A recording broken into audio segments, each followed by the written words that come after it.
outlet, then begin. Thanks. Jake Coyle, AP. Hi, George. How are you? Good, thank you.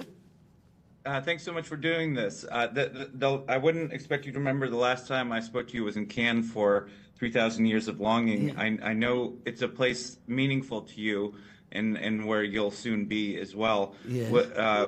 Why is Cannes special to you? Well, I first went there on the jury. I've been on the jury 3 times now, over 3 different decades. And it was it's one of the great things. I got addicted to it simply because it's like film camp. And you must know that. You're there with a large jury and people from many different disciplines, from many different parts of the globe. And you see films of which you know nothing because they're seen for the first time. So there's a sort of almost a primary virgin experience a little bit. You bring nothing into the screening room. The first time I did it was with Bill Goldman, the screenwriter, and he said, let's not read anything about the film. Let's not even know who the director is. And it's an amazing experience to see a film in that way.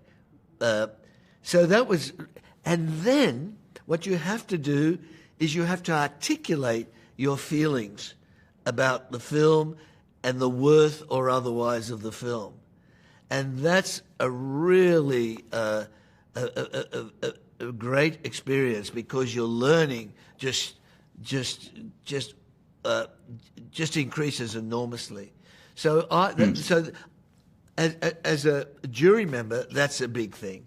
And then to have your film shown there and to get that feedback almost immediately as to the worth or otherwise of the film is a really interesting thing, because a film doesn't exist the moment a film only exists in the audiences, whoever cares to see it. It's for them to make up, or we as audiences to make of it what they will, and then to start getting that feedback, having seen it. And the third thing is to show it in that cinema with about 2,000 people with impeccable sound and screening is another big thing. So it's kind of optimal cinema, really. So I'm the moment that they said, okay, we're happy to show this film here, I jumped at it. I was very happy. No, that's great. They will love it. I loved it. I don't think my jaw has been picked up off the floor since I saw it a few days ago. Thank you. I wanted to ask you, one of the early lines we hear in the film, as the world falls around us, how must we brave its cruelties? I know we're in an extreme version of the world, but to me, that line speaks to now and ecological concerns of today. This grand saga where water is scarce and oil is so sought after. I mean, it feels to me like it must come out of some of your own planetary concerns or today's realities. Sorry, go ahead. Well, yes, that's true, and I think it applies to any time. That you could argue, depending where you are in history and where you are in time or space, there is a sense of potential chaos and a fallen world. People often talk about that. People are talking about it now as information is traveling much more rapidly now. So it's always there in the zeitgeist. In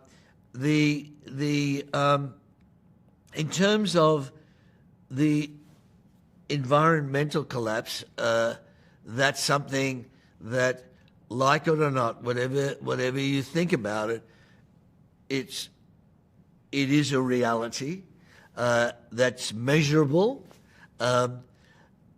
very accurately measurable. I mean, we shot this film.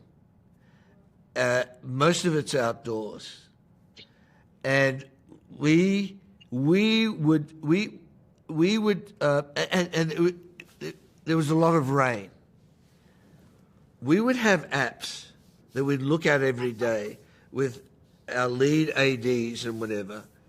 We'd look at apps, and we'd say, and the apps would say that where we were, wherever location it was, let's say between 11 a.m. and 1 p.m., there would be rain, and then the skies would clear. What we'd do in the morning, having looked at those apps, we'd know that at 11 a.m. we had big tents built, and we would have shots prepared for the moment that the rain would come, where we could do inserts or shots between that time. I am shocked to the degree to which that was predictable by apps, basically, which were aggregated by the Norwegians. But somehow they collected all the information they could get. It literally look up the sky, and at 11 a.m. you put your hand out and you feel the first drops of rain. And then you finish the shooting, come out at 1 p.m. and you say, oh, there's the sun, let's shoot. Now, if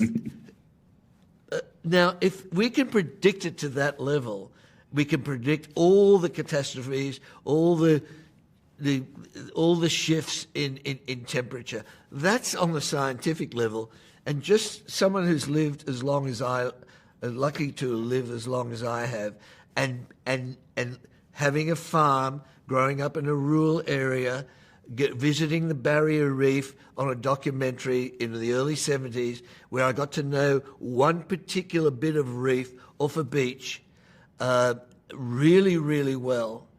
We were shooting this documentary as young filmmakers, and then go back 40 years later, which I did, and go back to that same beach where I spent 2 months and diving that same reef and seeing the difference in 40 years was shocking to me. That's purely anecdotal. So all of that stuff is there, and it has to be expressed in any story you tell about the world, and so on with so many other things. Sorry for the elaborate answer, but that's what it is to me, and that's just one dimension of this basically post-apocalyptic world. It's where all the institutions fall apart. You know, the police, the hospitals, the education, the power grids have gone down. The technology that we use now, we couldn't be having this conversation if the power grid goes down. If the satellites basically helping with this, or the fiber optics underneath the oceans, or however we manage to be looking at each other talking, if that goes down, we have to go back to earlier technology. Vehicles become, combustion engine, fossil fuels thing, and so on and so on. That's all inherent in the world that we're trying to design in these stories. Mm-hmm. Well, and the design is incredible. I spoke to your production designer, Colin, the other day. A very funny guy, by the way. Yes, I know. He's a wonderful Colin. It's what we call in Australia a larrikin. He's quite unedited and wild. Yeah, a great designer, like a kind of a Herculean character for me. Yeah. I mean, I love the idea of, I know you really rebuilt this entire fleet of vehicles, but I love the idea of you guys opening up a garage somewhere and taking the war rig out from, 10 years ago or whatever it was. I think he called it the Dirty Dozen. I mean, there's an element of sort of like restarting the engine, I guess, right? Yes. Yeah, Colin, what's great about Colin is that he loves to do everything practical, which is, so everything has to work for real. And it's very important particularly when your main, if you like, location for these films is on the move. In other words, so much of it on vehicles, on bikes and whatever, and a lot of them. And it's really, and they're, in a sense, they're characters. At least the vehicles are an extension of the characters. And you see that right through the Mad Max films. The V8 Interceptor is an extension of Max. Furiosa ultimately has that vehicle we call the Cranky Black, where she basically carjacks from Scrotus. That is an expression of who she is at the end of the movie. Dementis has that 3-bike chariot with sort of a marauder of a great horde who ends up at Gastown and ends up in that in a vehicle more suitable to not being mobile across vast tracts of land, but a big brutal vehicle that's 6 foot, and so on with the war rig Praetorian Jack. And when he gets together with Furiosa, it becomes a double war rig. All of them are extension of characters, and Colin really gets that. On the one hand, and they're practical, and on the other thing, they're highly functional because they have to keep on the road, otherwise we stop shooting, and they have to be safe. So that whole thing is there's a lot of hidden effort, unseen effort that goes into that, and I'm so grateful to have people like him around, and all the stunt crew and all the drivers and the mechanics that can keep. It's a military exercise. I mean, on the shooting crew, there are over 1,000 people on the set on every day just to keep all that stuff going. It's amazing. I mean, I imagine usually in a film, if you build a house, you have a facade. You don't have to build it so the plumbing works. In this case, it all needs to work. Exactly. Hadn't thought of it, but that's right. I'm sort of staggered by how long this saga has loomed in your imagination, and the mythology of it seems to have only grown with time. The hold this world has on your imagination, do you feel like it's always there, sort of, that it's a place that you just your mind is going to return to forever? To some degree, only because you spend so much time in it. But I think, when I was a kid, when I talked about growing up, it was generally playing in every way, using your hands and so on.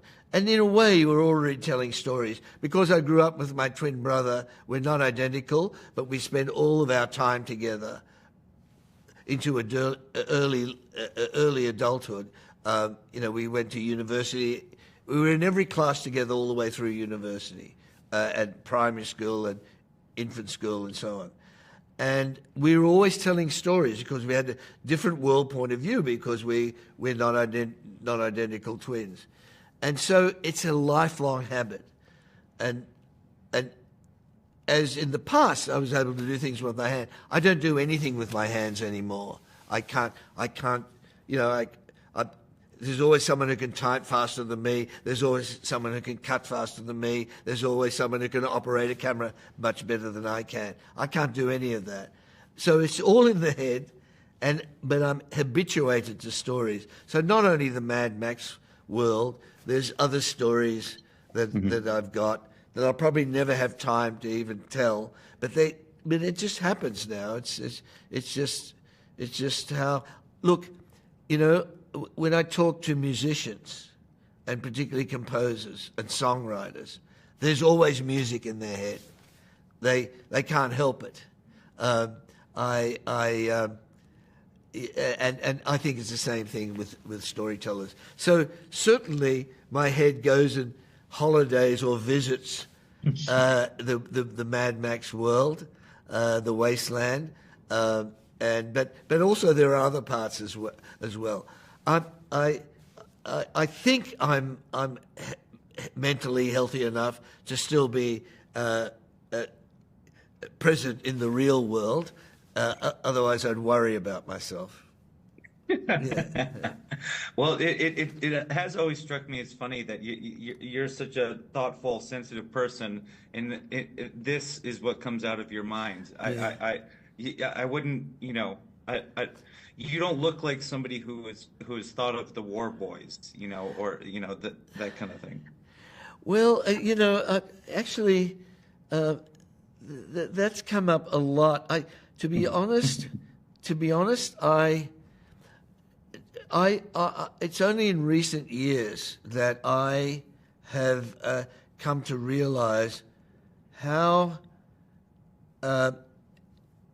significant having a medical education influenced the films I make. I don't think I'd be, when I first decided to make films, I know my father in particular, who had no education, he migrated from Greece as a child, and he only had 1 year formal education. All of us became either doctors and lawyers, in my family, simply in response to that. And my father was really worried about me giving up being a doctor and making film, because for the obvious concern, there was no career to be had at that time, really.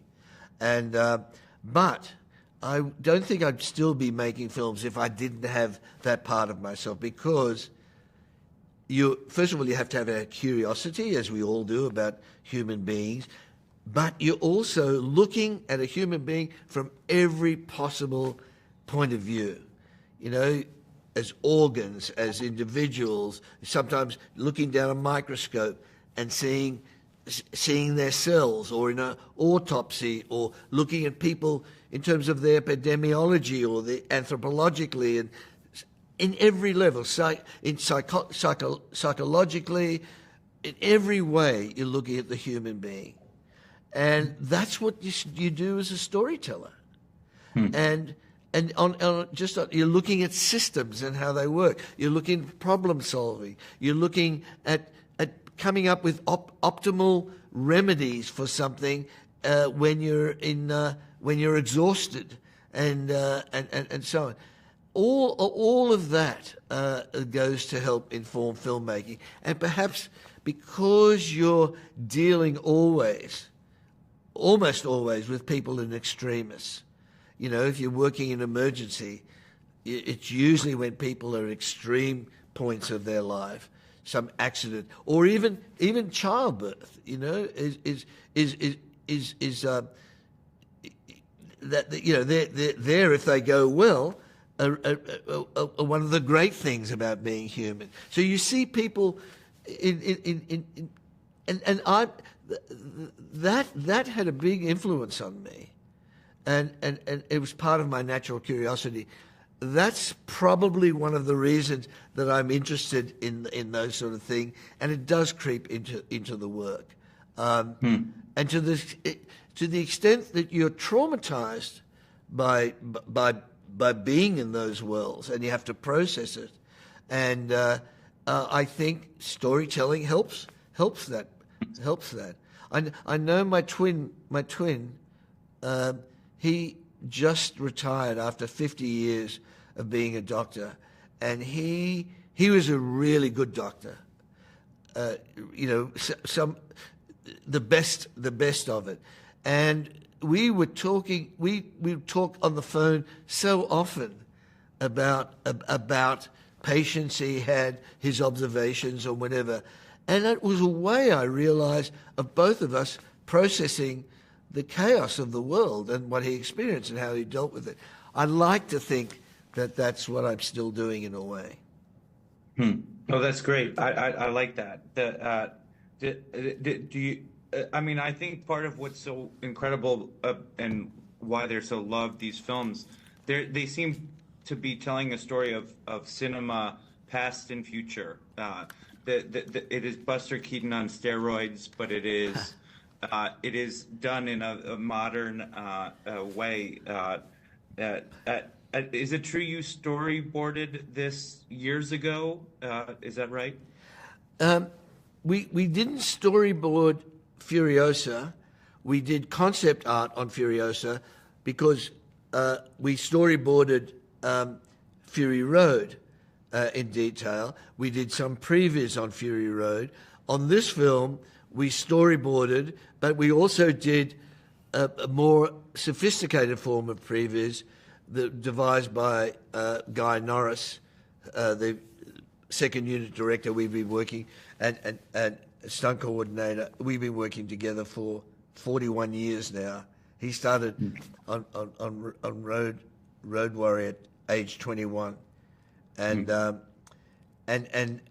so again the tools had changed in the almost decade since we did Fury Road. So but there was concept art. We were going to do this as an anime with a wonderful. We've written the screenplay for the cast and the crew, and then we said let's turn it into an anime. We worked with Mahiro Maeda, a great anime director, and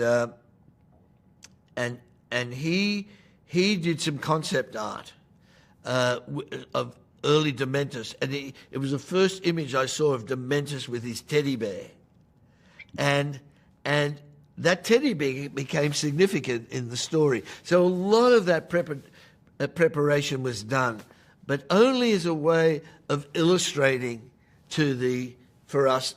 As I said, when we realized it was a good story, we were going to make it as an anime, but I had no thoughts of making it into a feature film.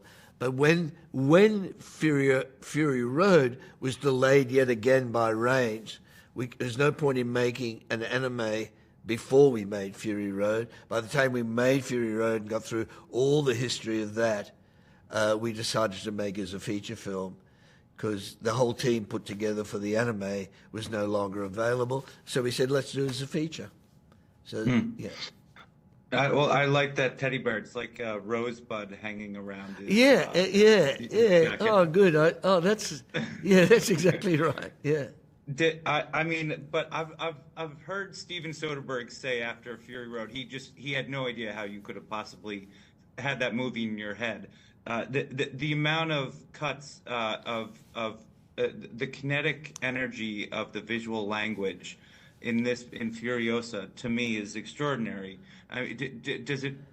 I don't know how do you do it? Are you able to keep all of these edits in your mind as you go? You definitely. I definitely have a stronger visual memory than I say have a verbal memory. I know. So I tend to remember moving images very well. I remember static compositions, like interesting paintings or graphics. But so I can quote.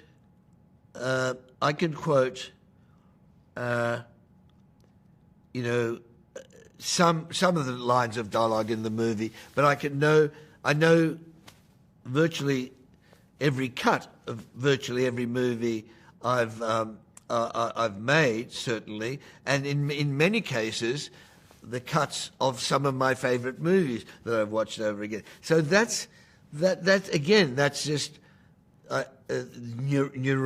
my neurology has become more muscular the more I get into the practice of it. If I was a musician or a juggler, I would have a different neurology, but that's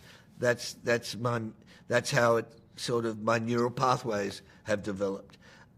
So I am able to keep it in my head, but a big key is I've been very lucky to be working with my partner Margaret Seiksel, who is not that interested in cinema, but has a real knack for really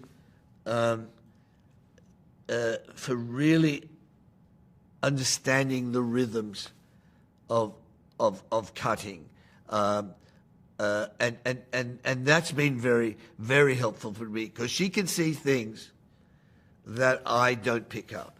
She can see repetitions, not obvious repetitions, but repetitions in rhythm and remedies to what could be problems that, you know, it's one thing to identify a symptom. Oh, this is too slow, this is confusing. It's another thing to actually find what the cause is.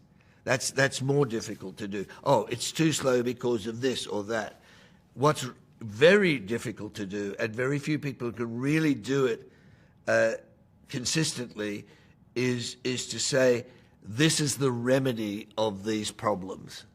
And often it's a solution which solves, by one gesture, many issues. That's in all design, actually. If you're talking about a bit of furniture or a bit of music or a bit of architecture or a car or any device, if you can find one thing that solves many issues, then it's the elegant solution. So I'm lucky enough to be working with people like that. Well, very cool. Well, I know I need to wrap up, but I've so enjoyed this, George. Thank you for taking the time. It's a real pleasure. I hope you have a wonderful time at the festival too. Thank you, and thanks for the interesting questions. All my pleasure. Thank you. Yeah. Yeah. Well, take care. Yeah. All the best. Thank you.